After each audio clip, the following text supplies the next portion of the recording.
네, 추석 전 새 비대위 출범을 위해 속도를 내고 있는 국민의힘이 내일 전국위원회에서 당원 개정 작업을 마무리합니다.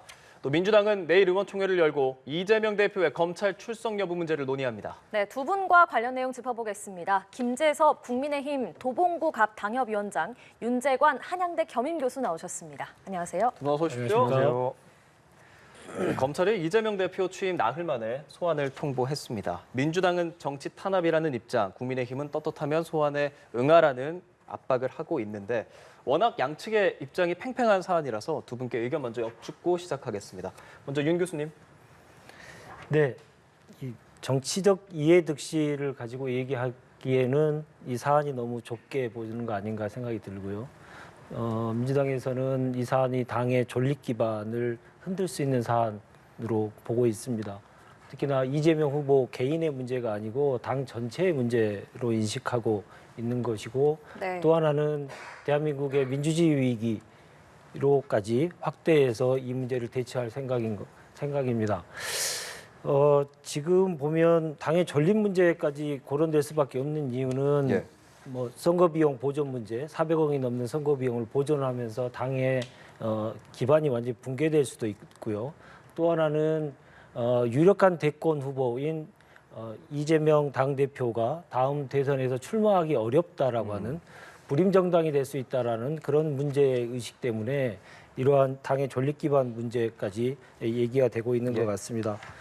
근데 다만 이 문제에 관련돼서 꼭 저희들이 짚어가야 할 문제는 이게 지금은 이제 검찰에 출석하느냐 안 하느냐, 예. 포토라인에 서느냐 안 서느냐 이 문제를 가지고 대부분 다 논의가 되고 그렇죠. 관심이 집중될 텐데 이 문제의 이번 사건의 본질은 검찰과 경찰 이 수사기관의 수사권이 공정하고 합리적으로 사용되고 있는지에 대한 국민적인 검증이 필요하다고 저는 생각을 합니다.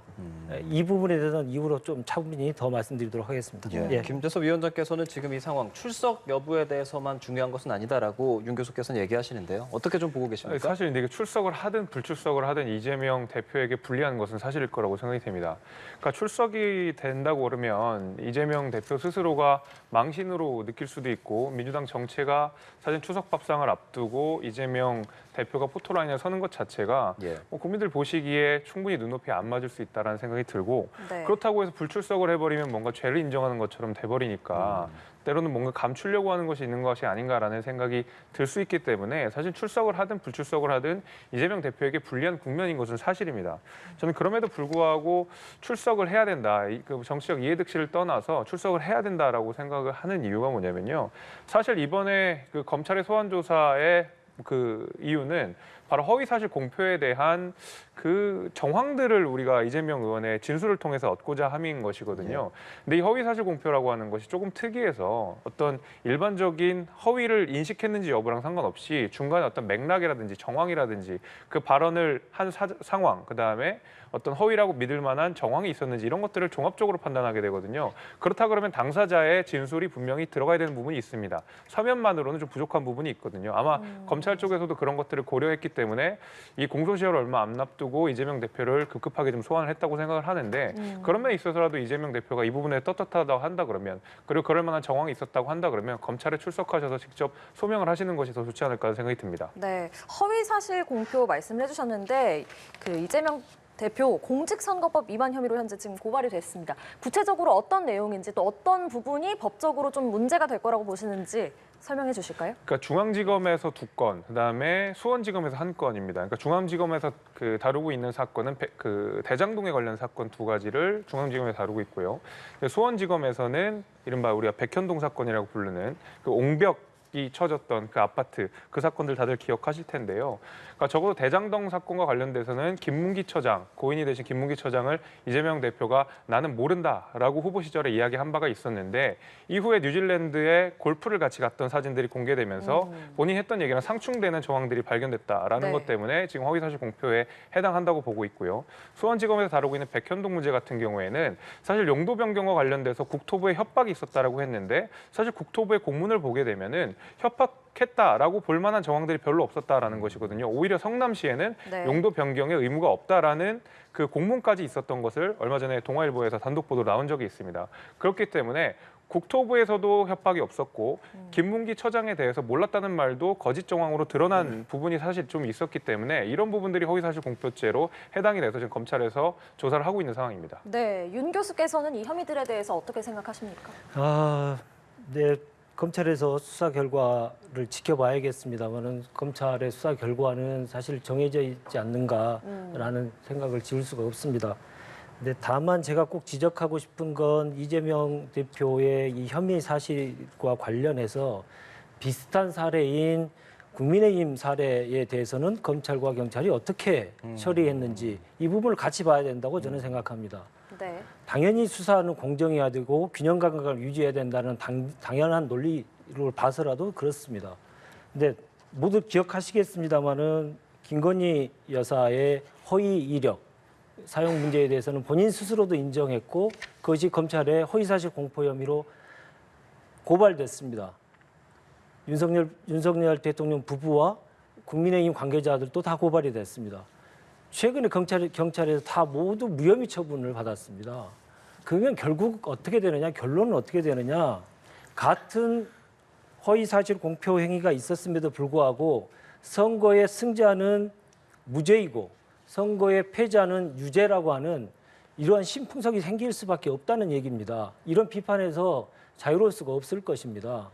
그래서 이 부분은 이재명 대표 민주당에서 강하게 반발하는 이유도 지금까지 대선 후보에 대해서 허위사실 유포죄로 처벌한 사례도 없을 뿐만이 아니고 네. 상대 당인 국민의힘의 사례를 보더라도 거기는 계속 무혐의, 여기는 계속 속도전과 함께 광범위한 조사가 이루어지고 있다는 거, 이 형평성 문제가 잃어버리는 문제에 대해서 지적하지 않을 수가 없고요. 민주당도 거기에 많이 집중하고 있는 것 같습니다. 그럼 혹시 이게 각각 소환하는 게 아니라 동시 소환하는 자체가 야당 대표에 대한 예우 차원이다라는 입장에 대해서는 어떤 생각 갖고 계세요?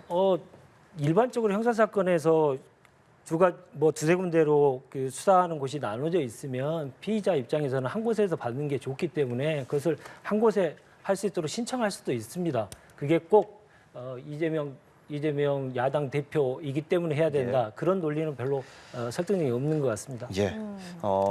지금 대통령의 지지율이나 김건희 여사 관련한 리스크 이런 부분들이 추석 명절 우리 민심 밥상 이 말에 오를 거기 때문에 그걸 좀 돌리려는 것 아니냐라는 해석도 있습니다.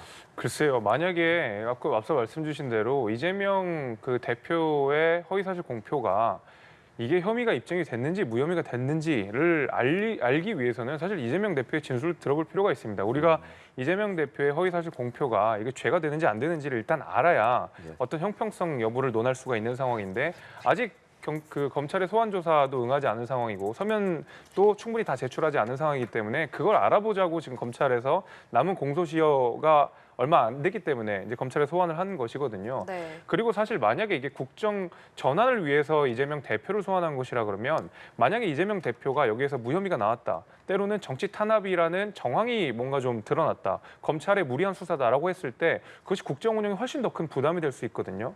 국정 운영을 하는 입장에서 굳이 이런 식으로 예를 들면 이걸 정치적 탄압을 해서 국정 전환을 하겠다라고 하는 것은 대단히 큰 리스크를 지고 가는 것이기 때문에 오히려 현명한 판단은 이재명 대표에 대한 소환 조사를 안 하는 편이 더 나을 수도 있다는 생각이 듭니다. 그런 의미에서 이것이 정치적 탄압이라고 하는 것은 지금 민주당의 사실 지레 겁먹고 좀 보호막을 치려는 모양새가 아닌가라는 생각도 저는 오히려 좀 듭니다. 예, 지금 조사를 통보한 날짜가 모레 화요일이고 내일 민주당 의원총회가 열리지 않습니까? 네. 당 내에서도 많은 논의가 될 텐데 지금 어떤 쪽으로 좀 기울고 있는지 여쭤보고 싶은데요. 네, 글쎄요, 제가 그 점에 대해서는 정확히 알 수 없습니다만은 내일 의원총회에서 여러 가지 장단점에 대해서 얘기하겠습니다만은 결국은 출석이냐 아니냐 여부보다 더 중요한 것은 현재의 편파적으로 이루어지고 있는 검찰 경찰의 수사 상황에 대해서 더욱더 문제 제기가 있지 않을까 좀 생각이 들고요.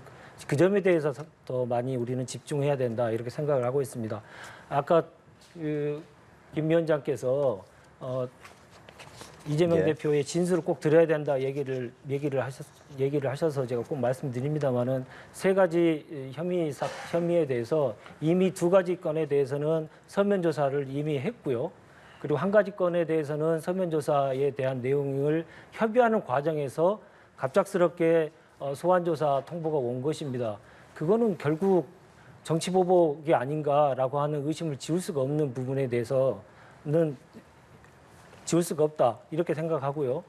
그거에 대해서 막연히 그것이 그냥 나와서 떳떳하면 무조건 해라 이렇게까지 치부할 문제는 아니다 이렇게 생각합니다. 네, 윤재관 교수께서는 계속해서 김건희 여사와의 형평성 문제 이런 걸 지적하고 계시거든요. 이 부분에 대해서는 어떤 답변 주시겠습니까? 그럼요. 이거는 뭐 검찰의 수사에 있어서 뭐 여당에 유리하고 야당에 불리하고 하는 것은 뭐 법치주의 국가에서 있을 수 없는 일이고 예. 당연히 혐의가 있고 문제점이 있고 의혹이 있다 그러면 검찰에서 당연히 동일하게 공히 수사를 해야 된다고 생각합니다. 제가 근데 이제 이재명 대표에 대해서 이제 굳이 말씀을 계속 드리는 이유는 뭐냐면 서면 조사의 3건 중에 2건은 뭐 서면을 제출했지만 한 건은 네. 준비 중이었다라는 얘기는 네. 아직 제출하지 않았다라는 얘기거든요. 그러니까 제출하지 않았다라고 하는데 검찰 입장에서는 9월 9일 날 공소시효가 끝난 입장에서 언제까지 서면 조사를 기다릴 수 있는 상황은 아닙니다. 그 수사 결과를 우리가 수사 과정들을 보게 되면 서면을 내더라도 소환 조사를 하는 경우가 굉장히 많습니다. 그 앞서 제가 말씀드린 대로 허위사실 공표라고 하는 것은 사실 이런 사실과 그다음에 의견의 단계를 구분하기 굉장히 어려운 사항들이 많기 때문에 사후적으로 종합적으로 좀 판단해서 수사와 기소를 하는 경우들이 굉장히 많거든요. 그렇기 때문에 허위사실 공표를 우리가 단죄하기 위해서는 예. 사실 수사기관에서 굉장히 많은 이야기들을 듣고 여러 가지 참고 자료들을 다 수집하게 됩니다. 이제 그 과정 속에서 이재명 대표에게 무리한 기소를 할 수는 없는 것이고 당연히 이재명 대표의 입장을 충분히 들은 다음에 기소 여부를 결정해야 되기 때문에 이재명 대표에 대한 소환 조사는 저는 당연한 얘기라고 생각하거든요. 근데 이것을 가지고 수사 결과의 어떤 수사 절차의 당연한 과정을 가지고 계속 정책 탄압이라고 하는 것은 오히려 이재명 대표를 지키기 위한 무리한 정치적 수사라고 저는 생각이 됩니다. 다시 한번 말씀드리지만 수사 절차의 과정 자체도 공정해야 되고요. 형평성이 잃어서는 안 됩니다. 야당 대표에 대해서만 갑작스럽게 소환 조사를 요구하고 여당 관계자에 대해서는 모두가 무혐의 처분하는 거 이것을 온당하다고 생각하는 국민이 어디 있겠습니까?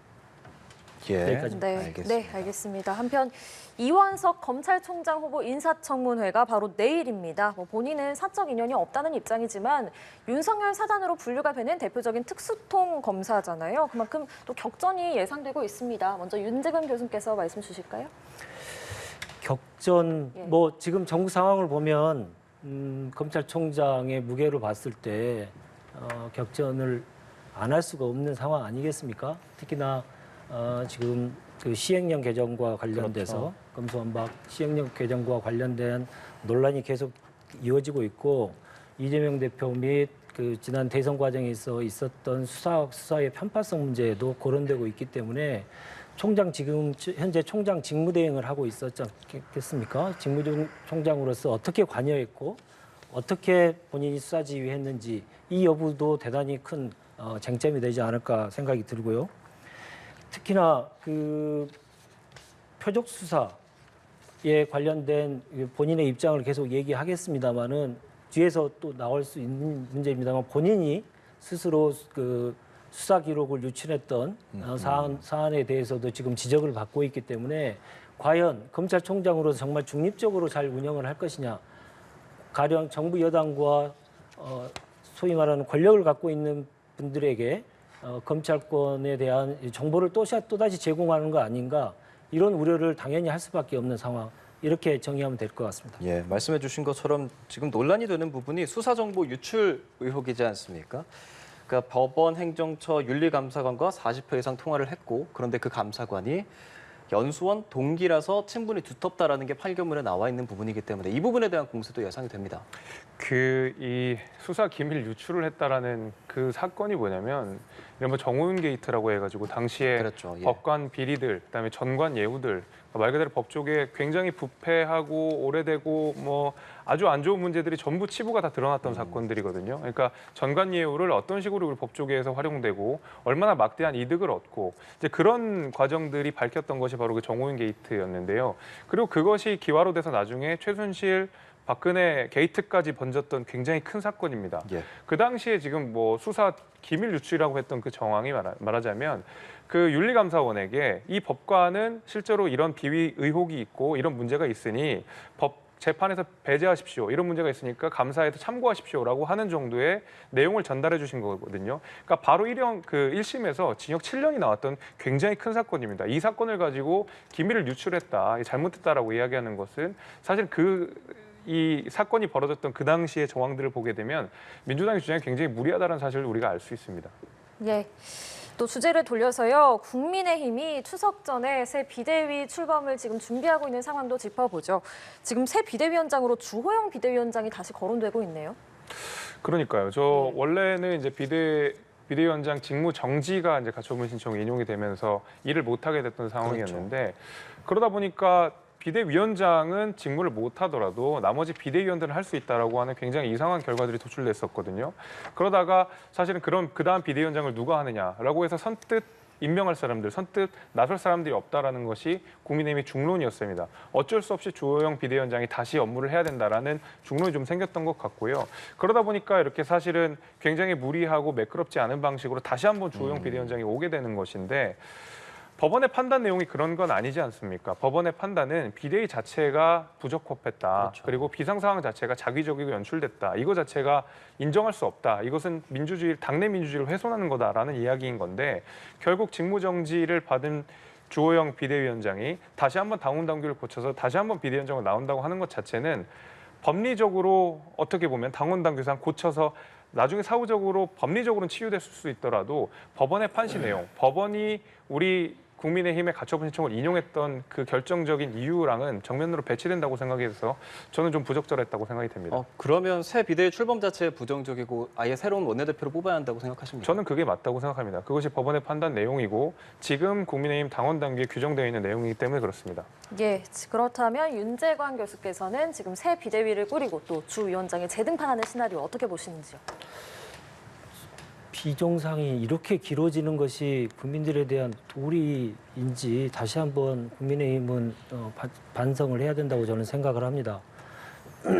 특히나 이미 주호영 비대위원장에 대해서 직무정지가 내려진 상황에서 당헌 개정을 하는 당헌을 다시 개정하는 꼼수를 하다가 또 다시 도돌이표로 주호영 비대위원장을 한다는 것은 이건 국민에 대한 도리도 아닐 뿐더러 법치를 정면으로 위배하는 것이다. 저는 이렇게 생각하고요.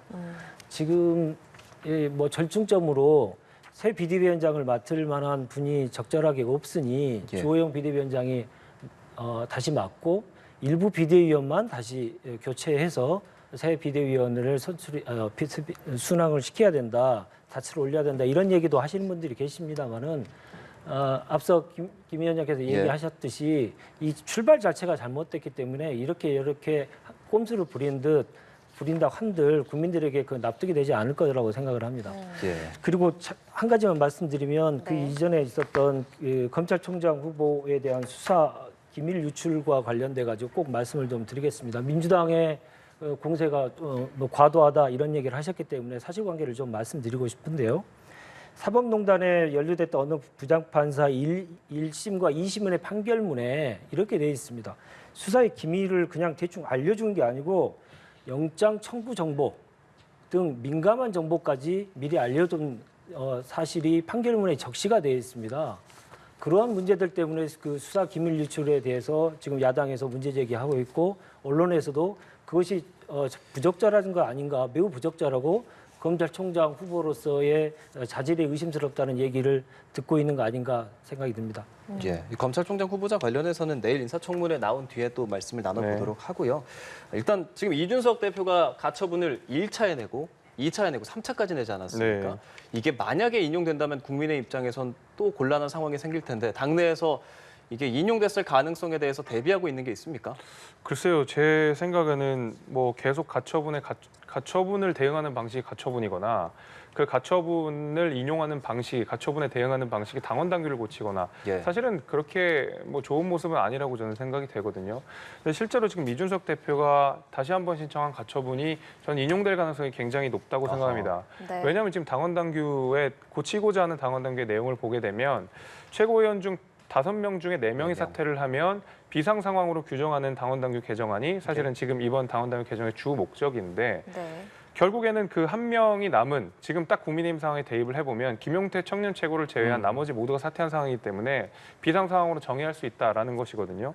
그렇게 되면 김용태 최고위원은 사실은 가만히 있다가 최고위원직을 박탈당하는 일이 생깁니다. 이거 이른바 우리가 사후입법이라고 부르고 서구입법 금지의 원칙에 반하는 내용들이기 때문에 저는 이런 의미에서 가처분 신청을 인용했던 재판부의 판단을 그대로 이어간다고 그랬을 때 사후입법을 통해서 소급적으로 최고위원의 직위를 박탈하는 지금의 당원당규 개정안은 이준석 대표의 가처분 신청을 인용할 가능성이 대단히 높다고 생각이 됩니다. 그럼 네. 이준석 대표에 대한 추가 징계 가능성도 제기가 되기도 하고 당내에서 여러 간론을박이 있는데 어떤 생각 갖고 계세요? 윤리위가 낸 성명을 보게 되면 이준석 대표에 대한 징계 촉구에 관해서 의총의 징계 촉구에 관해서 존중한다라는 이야기를 했거든요. 예. 그 얘기는 뭐냐면 이준석 대표의 발언을 문제 삼아서 이준석 대표가 지금 받았던 징계보다 더 강한 징계를 할 수 있다라는 예. 것이거든요.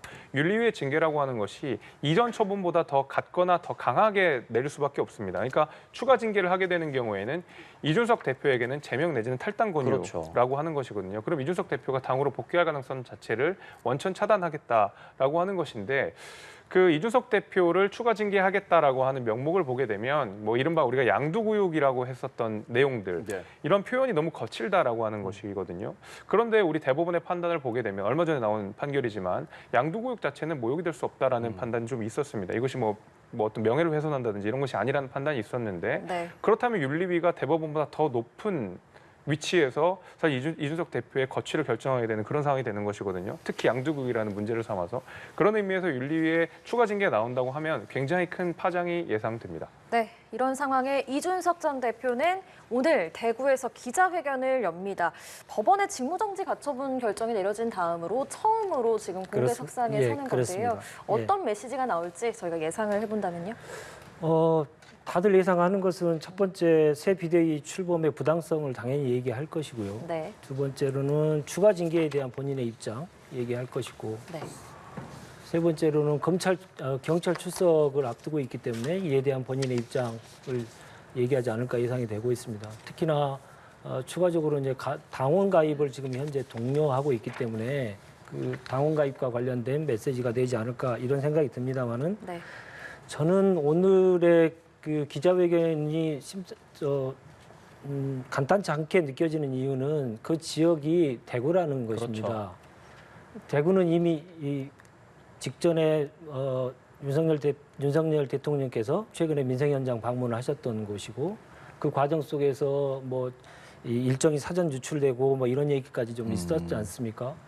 당연히 이제 대통령의 대구 방문에 비교해서 본인의 대구의 방문이 훨씬 더 성공했다.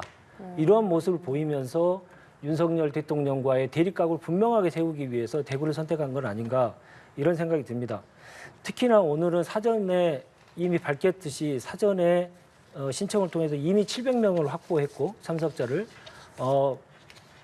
들리는 얘기로는 1000명 이상이 참석할 거로 예상이 되고 있는데 이렇게 되면 지난 윤석열 대통령의 대구 방문보다 훨씬 더 사람들이 많이 모이는 그런 상황 그 자체가 메시지이기 때문에 그런 메시지에 좀 집중하지 않을까라는 생각이 들고요. 네.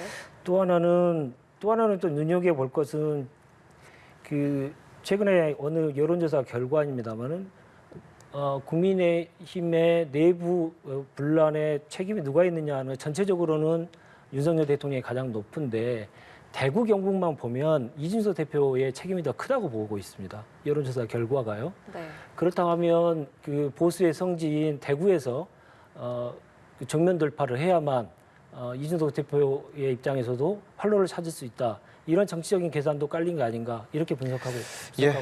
알겠습니다. 다가오는 한 주도 적지 않은 정치권 이슈가 예상됩니다. 지금까지 김재섭 국민의힘 도봉구갑 당협위원장, 윤재관 한양대 겸임교수와 함께 말씀 나눴습니다. 두 분 고맙습니다. 고맙습니다.